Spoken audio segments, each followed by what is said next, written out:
Hello, welcome to the Tonight Show with Afzal Akram. Tonight we're going to be talking about something that's been happening in our communities quite a lot over the past year, and we're only a few weeks into the new year, but unfortunately the bad headlines are still there and coming through strong. It's knife crime.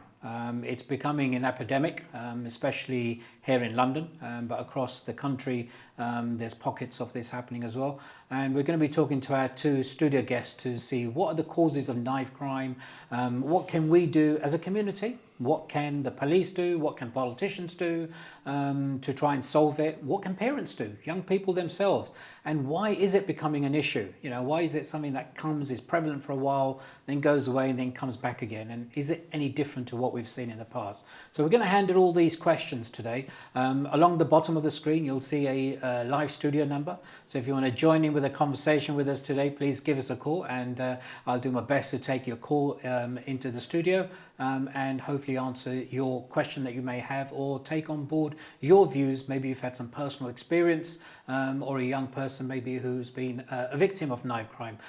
Please do give us a call as well. So without further ado, let me introduce you to our guest. We have Farah Farizad with us. Thank and you. Courtney Barrett as well. Hello. Both Farah and Courtney work with young people, particularly around knife crime. So Courtney, let's start with you. You work on a community project called Binning Knives Saves Lives, isn't it? Yes. How long ago did that start, and why did you start it? We thought of the idea last March 2019. We had our first event in May, on May the 4th last year. So we've been running about 7-8 months now. We've made a massive impact, and we're going to continue going, you know, and change some lives, hopefully. Okay. Now I know you work with young people, but primarily what you're doing is that you're creating, or you're collecting, should I say, knives. Well, let me correct you. I work with all kinds of people. We work with young people, we work with parents, we work with gangs. So we work with everyone, yeah, because knife crime affects everyone. So we need to work with the youth, and obviously we need to work with their parents as well, etc. So we work with everyone, basically, not just youth. You know, we do a lot. We try to do as much as possible to curb the knife crime epidemic, where the community come together as a community organisation and trying to do something about knife crime, because unfortunately it's still continuing. I think everybody's aware of what happened in Ilford last night, and we're really upset, and that nothing's being done. Those in power aren't doing anything. The London Mayor, if we're talking about London, let's talk about the London Mayor. He isn't doing anything. He's always talking, and nothing seems to actually get done. We need stuff to get done, not just talk about the issues. We need to actually deal with the issues. And my personal belief is that the London Mayor and those in power they haven't got a clue how to deal with the knife crime. They haven't got a clue. Okay. Well, we'll come back and talk about what you view on what can be done. Farah, what sort of experiences have you had around knife crime? Well, I know people who've actually involved in a situation and they don't want to be there particularly, but unfortunately it's a reality that they live in daily, whether it's their brother or their cousin that are actively involved in gangs and living for fear every day. And it's a culture that has taken root at the grassroots, and like you're saying, not enough is being done. One great thing about the initiative which Courtney's been doing is in Walthamstow itself, from the Met Police, they told me that 34% decrease has happened in Walthamstow since they've started. So clearly it's having some sort of impact. And we need to see more initiatives like this take, hold all over London. One thing in particular I feel is we need to empower youth. Why are they doing this? They feel they have no worth in life. They feel they have no value, so they turn to crime. And it's not that they want to be there. They have dreams. Everyone has dreams. And us as a community, as adults, we need to empower those dreams. We need to go to them and say, you can be more, you can do more. Yeah. And that's what initiatives like this and other projects I'm involved in, we want to go to talk to them and give opportunities. And it's incredible because they bite your hand off. Yeah, there's so many. Obviously, I meet so many youths at the moment, and there are so many talented kids out there. It's just going to waste. And they're living a life where they feel like there's no hope. Okay, well, look, let me play the devil's advocate. Okay, we were all young once, including myself, many years ago. Is it is it the state's job to provide something for the kids, or is it the parents' job? It's everybody's job. Is it whose job? As a parent, you're responsible for your children. As a parent, yeah, you've got things you need to be doing as a parent. You know, the state, they should be doing things for parents and for those who are more vulnerable in society, which includes victims of knife crime, you know, and youths. There's nothing going on for anyone anymore. There's no mental health services, there's no youth centres, there's nothing going on. I mean, if that's a very good point about mental health. I was talking to an individual and they told me they have been on a wait list for to receive mental health, and when they receive an appointment, it's up north somewhere and they live in London. So it's just not logical. So if someone goes to their GP, says, I need help, I'm suffering, they might be on a wait list for 9 months. But that's immediate.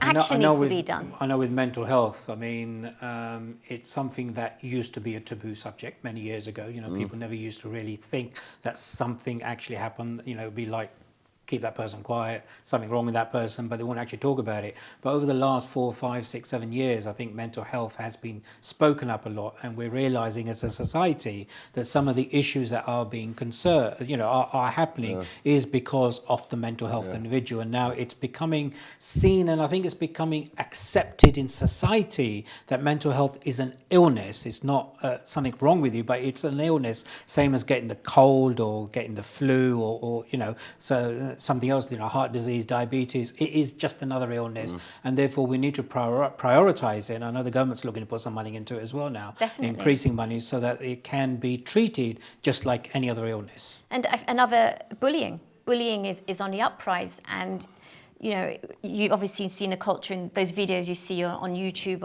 of children being bullied in school, being beaten, being humiliated, and most of the problem with knife crime is children are carrying knives to protect themselves. This is what the problem is and now. That's the problem. Is that what the young people are telling you? I get asked, it's what I know. I get asked near enough every day, like, I get told that people that carry knives, they should be given 5 years, they should be given 10 years straight away. The problem is, though, that would have been all right a while ago when it was just bad people carrying knives, but there's so many people that are scared now and are picking up knives, and kids that are arming themselves from kitchen drawers because they're scared or feel threatened. People like yourself are carrying knives because they're scared. Yes, it's even people... I think I left mine at home, there's nothing in my jacket. But there's normal everyday people are carrying knives because they're scared. They feel that there's no police to protect them. If something was to happen, they need to be able to protect themselves, and I'm talking about adults now. I'm not just people talking about working in the kids. city even. I know adults working in the city who are bankers or working insurance companies. All kinds of people carrying knives. And they're starting to carry knives because This is what's happening. This is what's going on. So there's more people, good people, carrying knives because they're scared now than bad people carrying knives. Even though statistics are telling you that those saved knives are actually used on the person who's carrying it. What happens now, if you carry a knife, you've got 80% more chance of being a victim of knife crime. That's right. Now, you, my friend, you might be scared and feel threatened and think, let me carry a knife, just in case. When the just in case happens, you might come across somebody who's threatening you. Now, odds on, you've never used a knife before. They have.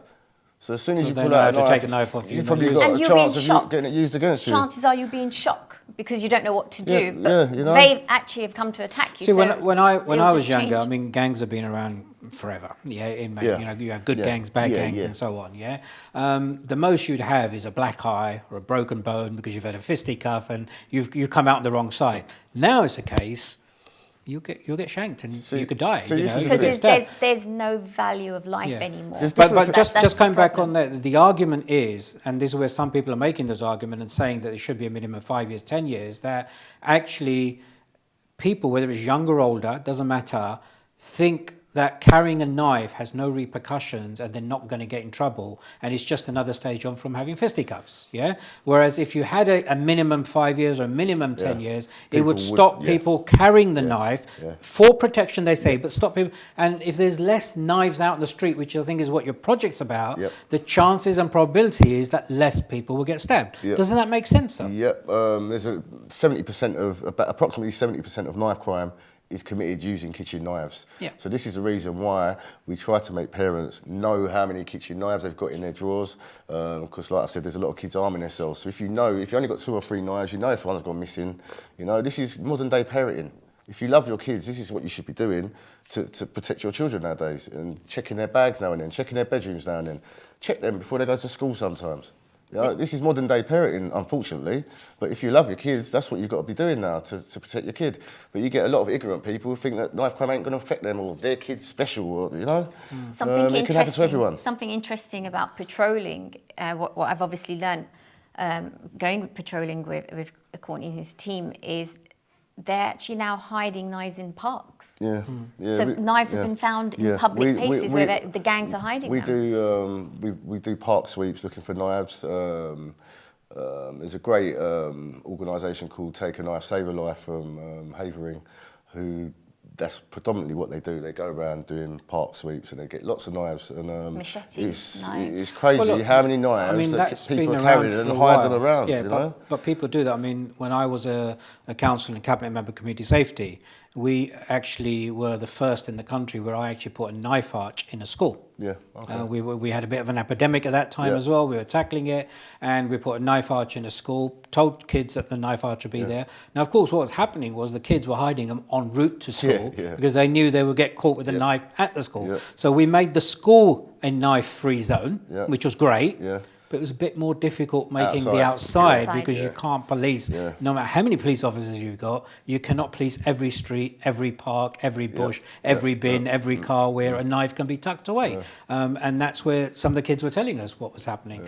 So we need to move on to that. But let's talk a little bit more about the causes. I want to try and get into root cause. You know, we talked about, you know, knives are carried by people because they think they need to protect themselves, they feel unsafe. Okay, even though statistics tell us that that's the bad thing to do and you're more likely to suffer from it. But you think if I carry a knife, you know, I'm not going to be attacked.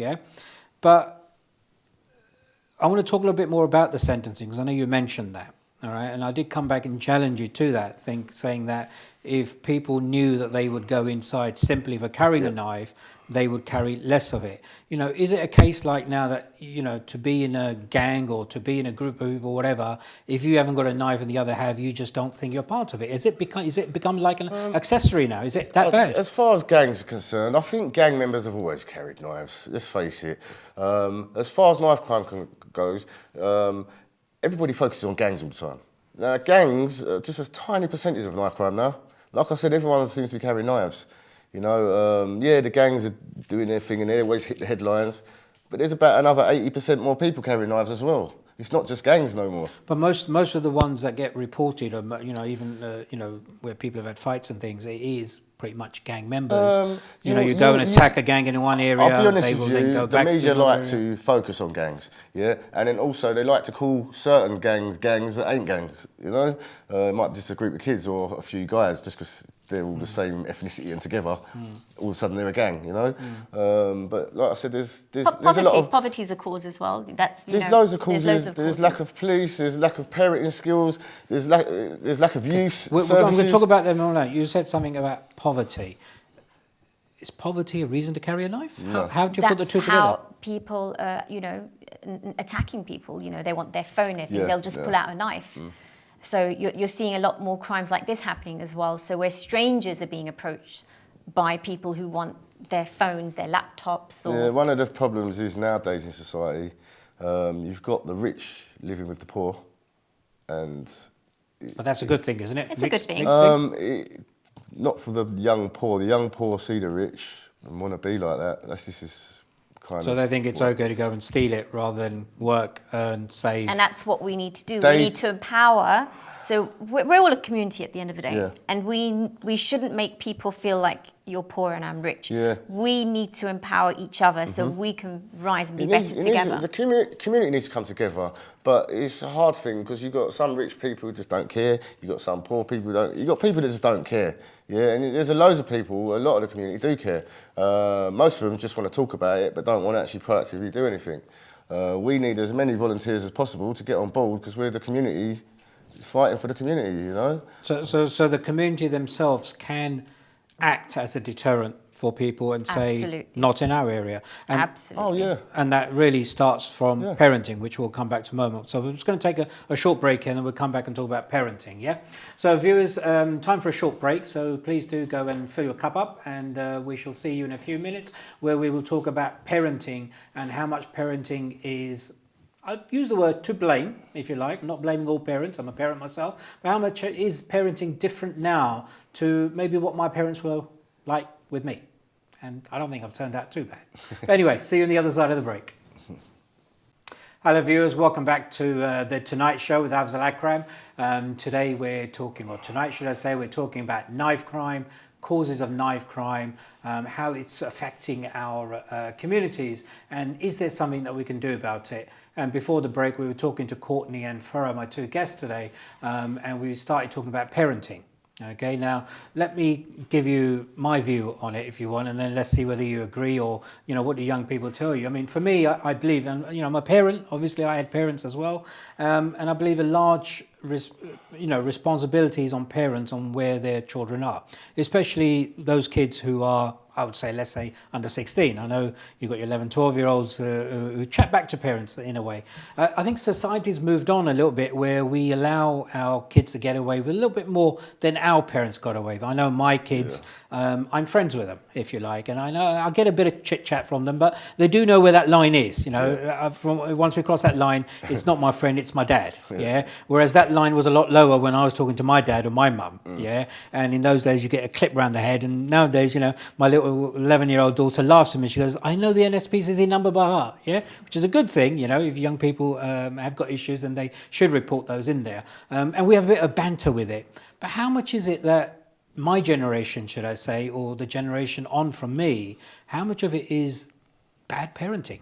And I'm not picking on any individual person, I'm talking about generally in society now. How much of it is that we don't parent enough and we either allow young people to grow themselves, or we think, hold on, society should do that? Due to a couple of reasons. There's time issues. There's never no time in a day anymore. So there's a lot of parents go to work, they don't even see their kids most of the day, they're at work, etc. So their kids are just doing whatever. Another thing is, you've got about 15, 20 years ago, you had lots of kids having kids, 15, 16, 17-year-olds having kids who are now 14, 15, 16, and their parents are about 30, 31, 32, whatever. So they've grown up as friends with their kid, and they're not really got the skills. They never had the skills. And I see a lot of youths on the streets that are just milling about, doing nothing, or going to get in trouble, and their parents don't even care. Where are their parents, you know? Yeah, I think parents also are more disconnected from their children, and that is because of the environment of society that we are living in now. And they don't know how to reach out to them. And like you said, you know, there's a lot of single parents. And again, they're working sometimes 2 jobs and they don't get to spend that quality time. Now, when the children come home from school, because there's no extra activities like youth centres or things where they can get involved with even after schooling, this is where boredom comes in. This is where they get encouraged to get involved with other activities, gangs, things, and it's usually rooted from boredom. But if there were things that they could get involved with, this would help the parents to know that, okay, I know what my child's getting involved with, I know where they are, I know that they're going to their acting class now, or they're singing, or whatever, you know, they put their child into. But we don't have that. We do not have programs. And I feel as a government and as a community, we need to provide children opportunities. Why do you think we don't have these programs anymore? Who knows? Funding. I hear figures of millions. I'm from Waltham Forest, and I hear them spouting out figures of millions for this, millions for that, and I don't see where it goes. There's no youth centres, like I said, there's no mental health services, there's no anything. Waltham Forest Council spent nearly £250,000 on one event. It was a bonfire and bicycle ballet, bicycle routine or whatever. £250,000. And there's no youth centre, there's no services, but you've got £250,000 to spend on one day that everyone said was rubbish. They used the worst word, but I won't say the word because we're on TV. But so you're saying politicians are making bad choices on where to spend their money? Those people in power and those in charge do not care. They just get the money, they spend it where it's seen to be to do the right thing or look good. You know, maybe they don't care is a word too far, but their priorities might be different. I'm pretty sure they care more about their paycheck and their pay rise. I would challenge that. I would say maybe the wrong people advising them are telling them where it should be spent, and you know, if we shook things up a bit more and got the right people in to actually spend that money wisely, as opposed to putting it into the wrong places. Well, and I think now is the time where, now from 2020 onwards, with the new government, where things are being shaken up, hopefully we can see that change happen, where, you know, things are going to change, and that money now can be spent on youth programs. So the Prime Minister, I mean, has been on TV earlier this week saying that he's personally going to take control of or in charge of this knife crime epidemic. Of course, he was Mayor of London before, and during his tenure, we had a spike, and he was brought back down again. During his tenure, he was brought down again. So he has some experience of it. Whether, you know, he can now do that as Prime Minister and take it across the country, I don't know. But let me come back and challenge something you said. You know, I'm the first to have a go at politicians. Yeah. All right. I used to be a politician, as you know, and I always say politicians should be held to account. Yep. But politicians also have to make difficult choices. So let me put you in that scenario. You have let me make up a figure, a £2 million pot of money, which you want to spend on young people. Yep, we would love to do that. Okay, so let me give you scenarios. Now, are you going to put more police on the street with that 2 million? Are you going to put more youth centres, activities? Are you going to provide parenting classes? Are you going to provide something else? What are you going to do? Well, any of them, rather than 2.2 million to a gang prevention unit that has done nothing, and half their money went missing last year and was unaccounted for. Well, they're not here to say anything, so let's leave that particular example to one side. Everyone can Google that, it's all in the papers. And okay, well, let's leave that to one side. But I'm just saying, as politicians, can you understand also how difficult it is sometimes to make choices? Well, who made whichever the choice one you put it into? To have a bicycle ballet and a bonfire for £250,000 rather than have a youth centre or something for kids or health services or something? Who makes these choices? Who made that choice? Are your local politicians engaging with young people? No, our local politician, our local MP engages with organisations that have nothing to do with our borough. Yeah, she has done for 10 years. Yeah, and those organisations like ourselves, Billy Knife Saves Lives, come along and we're just ignored. I would say we're ignored. I'm fortunate in Westminster. Our representative has been, you know, she actually was the council leader, and she is very hands-on. Cool. So we're fortunate there. I hear that a lot of boroughs are great. Let me just share this. So what does your MP do that works well? Then we'll see whether your MP does. Well, she's obviously assumed the role recently, but she was head of the council in Westminster, and you know, you do see a lot of activities that are going on in Westminster. They have great foster care programs. Even the care leavers are, in some other boroughs, they're up until 16, and then, you know, they're then sent on their own. But in Westminster, it's in some cases even up to 24. So they're providing that support going onwards, not dropping it at 16.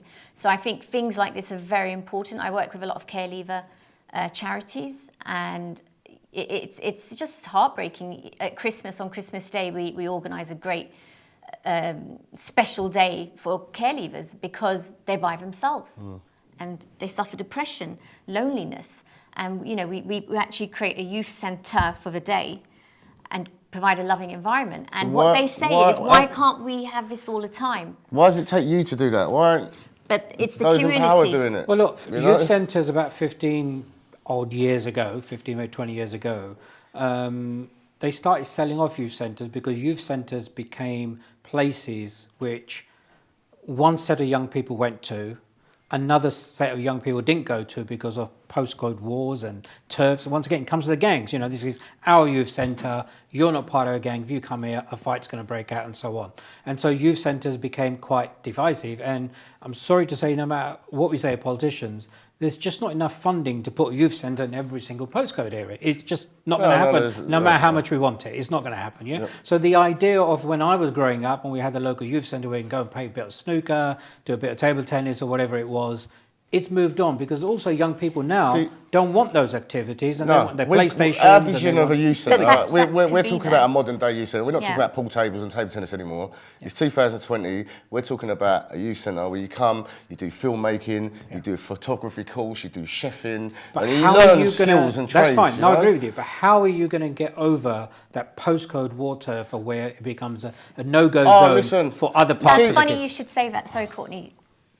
Let's take the youth centre away. But it's actually happening. It's just happening on the streets. Let's have an environment that we can control with parenting and adults. And within the youth centre, there should be an evening for parents. So like you said, to teach the parents, to help them. Let me give you an idea on youth centre. Rather than having I'm going to say, for me, I don't like the word youth centre. Yeah, I was just about to say, I would like to call them workshops or something, what if we, we're the government here, the three of us, yeah? What if we funded activity in existing schools, colleges, university premises, council premises, where the premises are already paid for, so you don't have to buy anything. Because at the end, the thing that used to frustrate me when I was a councillor as well, it's all public money, yet we all used to say this is my bit, my bit, my bit, and we were duplicating instead of sharing resources. And I believe in the public sector we should be sharing, whether it's the health service, it's the council, or any other department. It's all public money. And why are we having empty buildings not being used in the evening? This is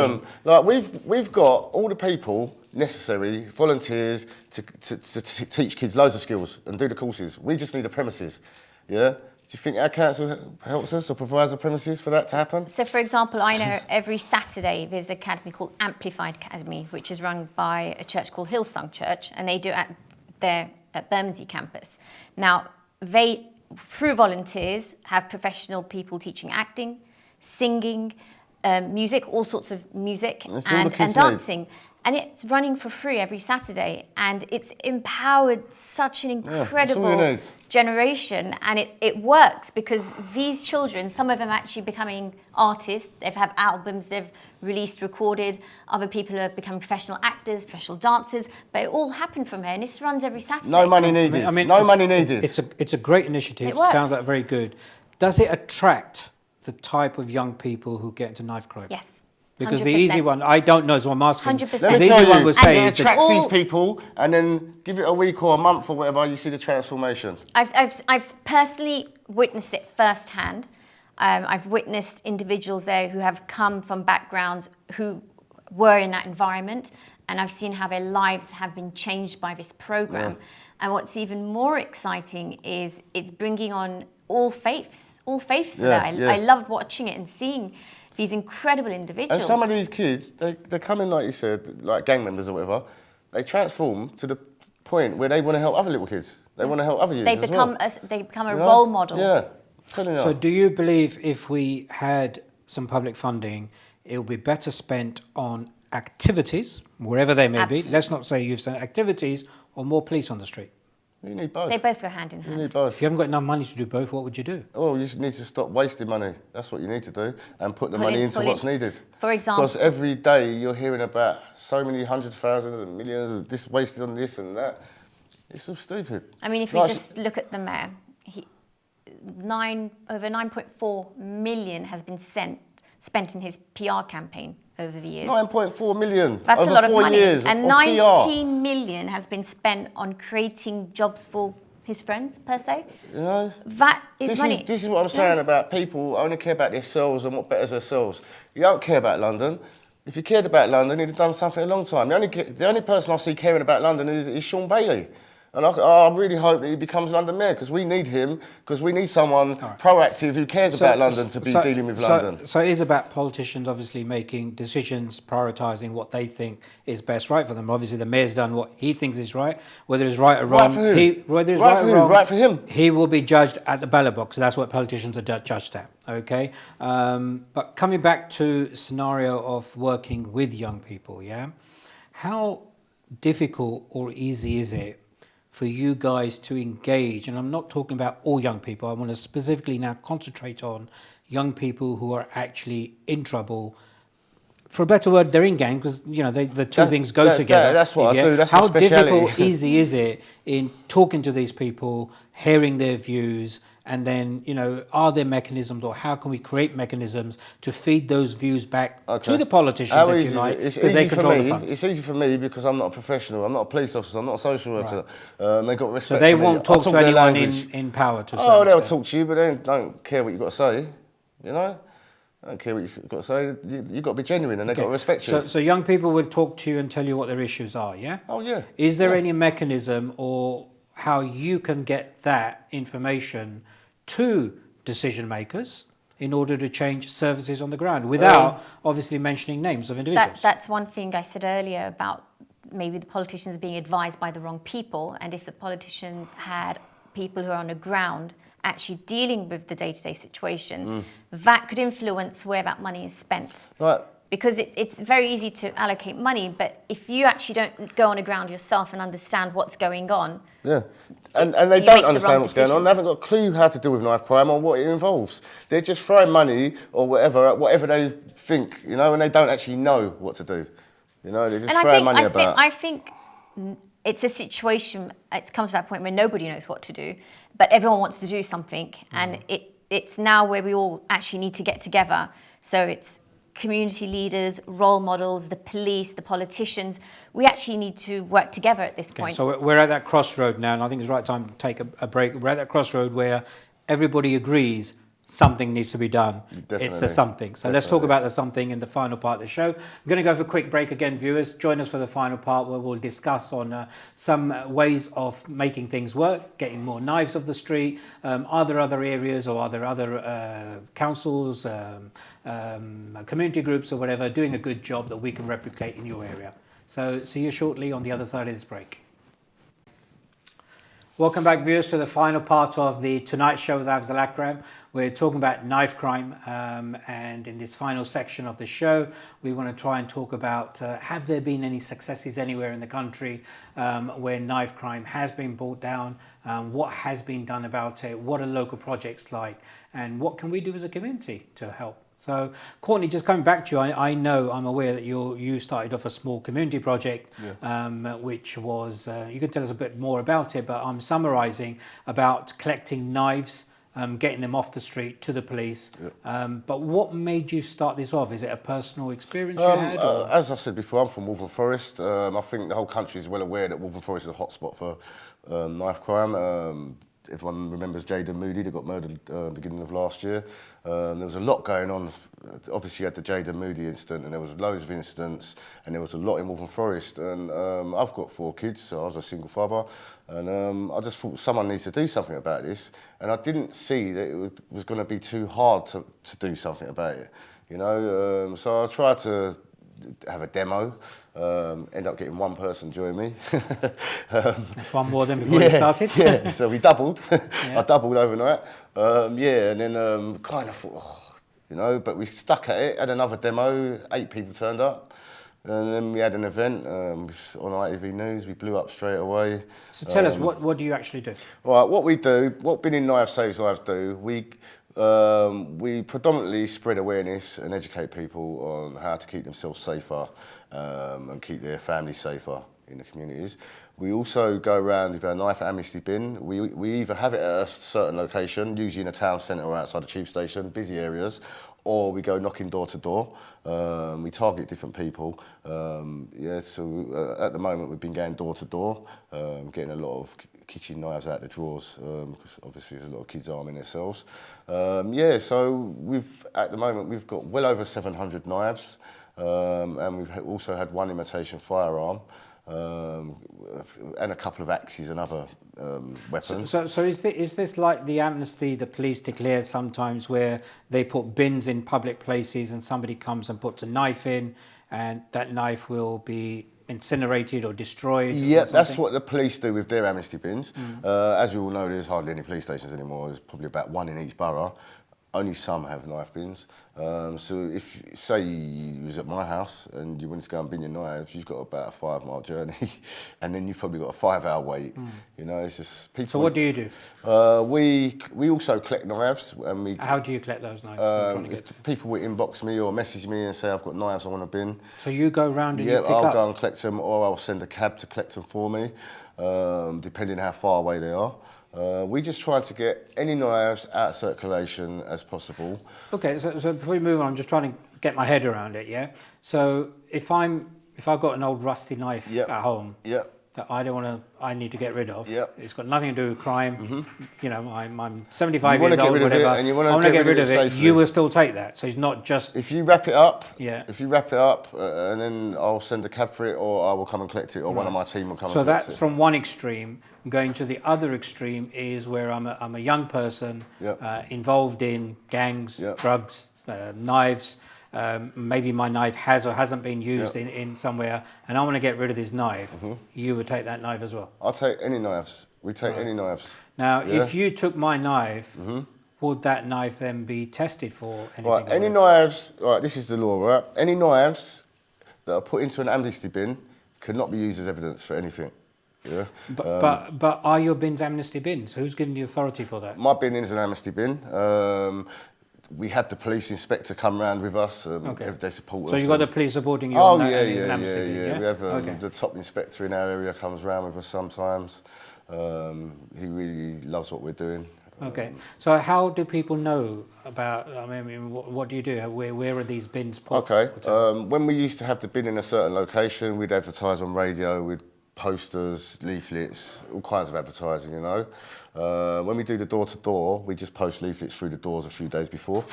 And then you go door-to-door and collect. So they know why we're coming, they know we're coming and why we're coming, you know. So is it safe to say that if you had, I don't know, you've had a good session, you've got 20 knives in the back of your car, and a policeman stops you, you won't get arrested? I'll tell you what, when I collect my knives, they go straight into the knife amnesty bin and they remain in the knife amnesty bin until we get to our secure location where we count the knives and we put them in crates. And what do you do with these knives? Right. At first, when we first started, we tried to hand the knives into the police. We tried to get the police to come and collect them, all kinds of ways, but there was not enough police. They basically didn't have the manpower or the time to take our knives. I even went into a police station with a bag of 19 knives, laid them on the counter, and they couldn't take them off me. I had to walk home with them. So they couldn't it's crazy. get them in the police station? Yeah, it's crazy. So we came up with a brilliant idea after that to... we want to build the London Knife statue, which will be dedicated to all the victims of knife crime since the beginning of last year, which we've got world-famous sculptor, Mr. Tolek Winner, who has agreed to do the statue for free. All we need is money for the materials and logistics, and we can. All our knives are going to go into the London Knife statue, which will be erected outside the British Museum in London. So it's going to be an amazing thing. Dedicated to the victims. Yeah. So what, they're going to be incinerated and the knives going to be destroyed and reused as metal? We might melt them down and use them for the statue. Right. But because it's going to be 3.5 metres high, we might need a whole heap of knives. So the other idea he came up with is to put them all into a concrete block, which will be the base, which will be underground. So effectively, you'd have the statue, and then the knives are all buried under it. You won't be able to dig them out again, will you? Somebody? No, you won't have to do that. No. Right, great. They'll be under the pavement. Okay, well, look, it's a great initiative, and you've actually, got off your backside, my language, and actually done something about it, as a member of the community, and, respects for that. Are you aware of any other projects, even nationally maybe, where it's actually helped knife crime go down? I've heard a lot of mention, you probably know more about this, about Glasgow. They did actually have a major crisis, and they put initiative in, and it completely reduced the problem that they had. So okay, well, I do know about the Glasgow project. You obviously know more about Give me a second. We've got a caller on the line. Let's just take the calls here. Hello, caller. Hello. Hello. Hello. Hi. Who are you? Hello. Where are you calling from? Can I express my views in Urdu or Hindi language? Yes, I can speak Urdu Hindi. Unfortunately, I can't hear you very well. If you could speak up a little bit. Bole, okay. Urdu ya Hindi bole? I'm listening to your program. It is very good. And I think gun culture must be stopped in all over UK. और मेरा कहना ये है कि in every college, every school there must be scanner, क्योंकि लड़के सब चाकू अपने पैर में छुपा के जाते हैं सॉक्स में ना, तो ये होना चाहिए और एट रैंडम चेकिंग होनी चाहिए पुलिस की, और police force should be increased. अच्छा, तो ये आपका खुद ही एक्सपीरियंस है, लड़के और लड़कियां ऐसे लेके जाते हैं नाइफ्स? हाँ जी जी, मैं जानता हूँ, मैं पब्लिक रिलेशन आदमी हूँ, मैं ह्यूमनिटी सॉन्ग गाता हूँ, जहाँ से तासुब मिटाते चलो तुम, उखुव्वत का नगमा सुनाते चलो तुम। सैयद इकबाल न्यूज़ कास्टर मेरा यूट्यूब है। अच्छा, ठीक है sir, thank you very much for your views. I'll feed that into our guest, yeah? Thank you very much. There was a caller online who's saying that in his opinion and through his experience, we should install knife archies in every school and college. But like you said, that will lead to them hiding them outside. It will lead, but you know, it's a viewpoint that somebody has on there. But Farah, just going back to your view, the Glasgow project was actually around when I used to be a councillor. That's why I know quite a bit about it. It was a quite successful project, and what they basically did in the city is that they got together all the public services. So that was the council, the NHS, the employment people, private sector, the police, and anyone else that was working, you know, around that. They got them together and said, right, we're going to tackle this as one unit. Doesn't matter what this person's issue is. They also looked at families, because knife crime is not just the cause of one thing. They looked at that it was a situation that in some families there were a lot of things that were wrong, and together they came out and they created crime. And so whether that was rehousing people, it was getting people into jobs, it was mental health, it was employment opportunities or anything else. So, and where you had hardened criminals and people were committing crime, the police went in and did their job and arrested and prosecuted and put them away as well. And therefore they went as a team rather than saying it's mental health, oh, it's the NHS problem, not my problem. Oh, it's crime, it's the police problem, not the council problem. An intelligent approach. An intelligent approach. And that actually worked and brought crime down. Now, I know that project, even in Waltham Forest, I know, according to you saying, when I was there, they brought a version of that in for a couple of years, and it did work. It brought our crime down. But like most projects, when they're successful, people think they're not needed anymore, and the politicians of the time then make other decisions, and it was passed after I'd left, they made other decisions, and you know, that project went away and knife crime has come back again. And therefore, I think maybe we need to get intelligent that when we solve something, we need to keep something there. They need to be maintain it, because it's always cheaper to maintain than actually sort out the issue in the first place. So perfect example, I am a member of the public. I'm a business entrepreneur. I volunteer my time for this because I care. Yeah. And there's millions of people out there like me who want to volunteer their time because we care. We care about society. We care about our youth. We want everyone to feel safe. You know, I'm not just speaking for London. I'm talking about the whole country. And initiatives like this, if the government's got, you know, a challenge resourcefully, they can bring in volunteers from the public who can push and help initiatives like this be maintained. I mean, one problem I have to say, I think Courtney's biggest challenge in his local community is his council are trying to stop what he's trying to do, whereas they should be working with him. So when he actually goes around putting a poster up that we're going to be putting our amnesty bin and, you know, please bring your knives, they'll fine him for that poster. Fly tipping. So, fly posting, should I say? Sorry. Let's say when the public put up posters, they've been trying to fine me. Not when I've put up posters, when the public have put up posters, they've tried to find me. I think the sensible way of trying to do is, and maybe you have tried, is first of all you engage with a local authority or the police and so on, and say, look, we've got this idea, I want to do this, it's going to cost, not going to cost, how can we work together? Can I say something? This is exactly how it should be, but in my world, that's not how it is, because what it is, you say this to them, but they've already got their organisations that they've backed for 10 years or whatever, so they're not interested in you. Right. So they've got their favourite organisations that they believe are doing the job. And these organisations ain't even nothing to do with our borough. But as you know, to tackle this, it has to be a task force. How are we meant to tackle it and be a task force and unite if that's how our borough behaves? If a borough has 5 organisations doing it, they need to try and support them, because they're actually not asking for money from them. We don't ask for no money. We don't want no money from them. They're just asking for support. What support are you looking for from your local No. authorities? We don't want any support from them. We just want the hindrance to stop. That's all we've wanted.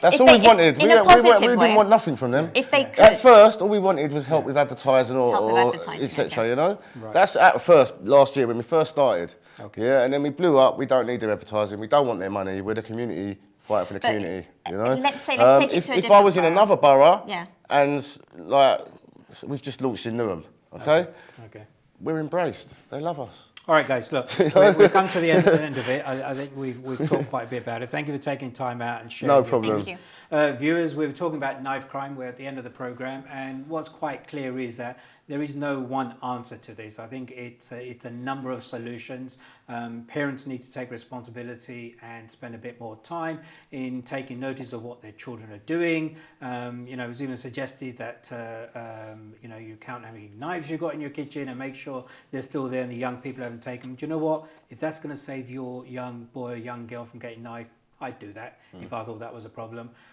We've got to look at local authorities to actually engage more with the community, but also with people who want to do good.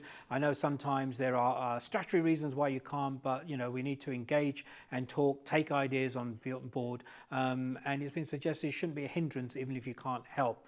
From a police perspective, yes, we always want more police on the streets. You can never have enough police on the street, but you know, it's about using the police office wisely.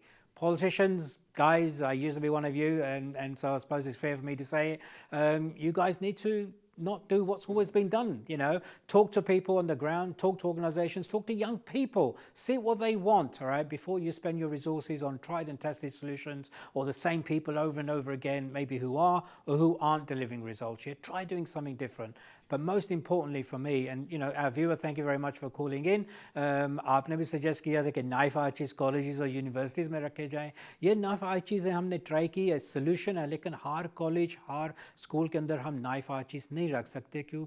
जो youngsters हैं, वो जो चाकू हैं, वो बाहर ना किसी के garden में, जब bin में, या गाड़ी के नीचे रख के school के अंदर चले जाते हैं, तो जब उनको ज़रूरत पड़ती है वो बाहर आके उसी को लेके तो दूसरे बंदे को attack कर लेते हैं. So it's a suggestion, it's a way. Maybe unannounced knife arch rakhein wahan just to catch people out, but permanently I don't think that's where we want to be as a society. So you know, please talk to your politicians, go and give your ideas, get involved, set up local projects, but most importantly, please talk to your young people and find out what's causing them. Do not carry a knife, it's most likely going to be used on you. Have a safe week, safe time, and I'll see you again next week.